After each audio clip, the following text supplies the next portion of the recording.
Hi, friends. I'm retired pastor teacher Papa Dale. Today's Bible lesson is Nature Reflects God. I've been serving Christ and studying the Bible for over 50 years. You can see more about me on this playlist on a video titled Papa Dale Intro. Please listen to this lesson or any Bible teacher with caution. 1 John 4:1 says, "Dear friends, do not believe everyone who claims to speak by the Spirit. You must test them to see if the Spirit they have comes from God. For there are many false prophets in the world." Now, false teachers are rising up in these end times. They cherry-pick verses and take them out of context to support their favorite but false doctrines. So be cautious. Every teacher will sound believable, but they must be consistent and congruent with the teaching of the entire Bible, or the teaching is false. So let's look at today's topic, Nature Reflects God. Our understanding of physical reality is so skewed, so distorted, that we fail to recognize just how completely immense is Yahweh the Creator. While people today, if they even believe in God at all, conceive of Him as some sort of hyper-superman, as it were, one subject to the laws of nature or natural law, but barely able to manipulate them, sometimes. The reality is that the natural law is subject to His nature and will. Solomon exulted, "Behold, the heaven and the highest heaven cannot contain you. How much less this house which I have built?" 1 Kings 8:27.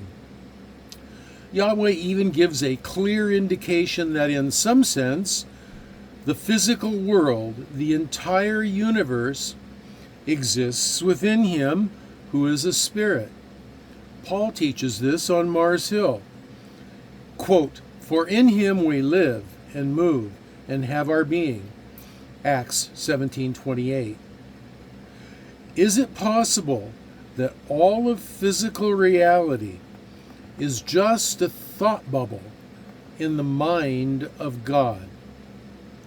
Now, theoretical physicists like Erwin Schrödinger have said that materiality is just an illusion, that essentially everything is energy, that even the very points we think of as infinitesimal material particles of atoms, protons, neutrons, electrons, are not truly material, but rather simply mathematical descriptions of the positions of the coalescence of bits of energy.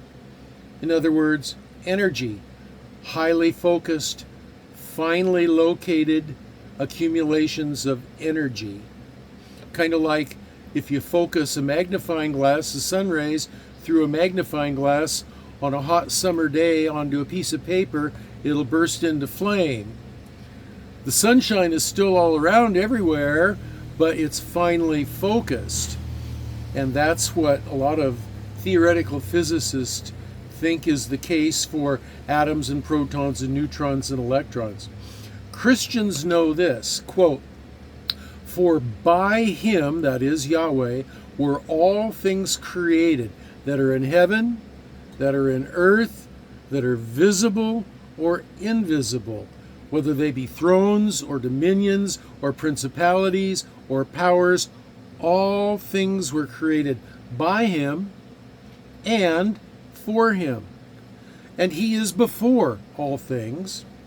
And by Him all things consist." By His energy, by His power, is everything held together. The Greek definition of that word is, "By Him are all things congealed." That's Colossians 1:16-17. Humanity explores and discovers the rules by which physical things interact, and we call them, quote, "the laws of nature." We do so to describe their regularity, which creates universal order. These so-called laws of nature are merely expressions of the nature of Yahweh the Creator. They are descriptors of how His nature is the foundation, the basis for all physical existence. They do not exist apart from His existence. He is not subservient to them, but they are simply manifestations of who He is. He doesn't have to be logical. He is logic. He doesn't have to follow the rules of morality. He is morality. He doesn't have to abide by the rules of physics. The rules of physics proceed from His nature. He doesn't participate in what we know as reality. He is the foundation of all reality. Reality is a reflection of Him. The Hebrews writer says this, quote, "The Son," the Lord Jesus, "the Son radiates God's own glory and expresses the very character of God. And He sustains everything by the mighty power of His command." Hebrews 1:3.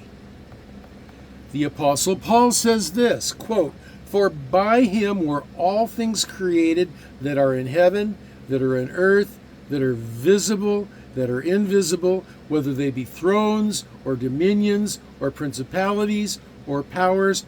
All things were created by Him and for Him, and He is before all things, and by Him all things consist." Colossians 1:16-17. It is likely that anytime anyone ever thinks of God, their idea of Him is too small. The finite human mind just isn't large enough, nor imaginative enough to envision Him properly. I don't know that we will ever be able to do that, even in the hereafter.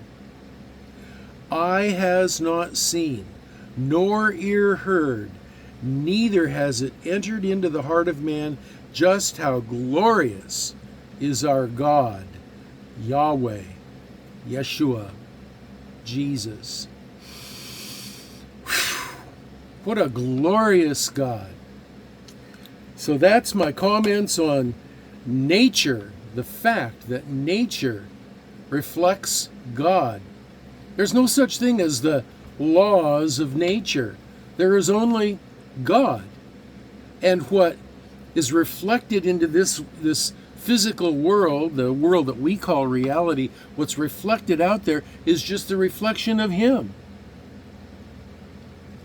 So, those are my comments on this topic today, Nature Reflects God. If you have comments, questions, or prayer requests, you can leave them in the comments section down below.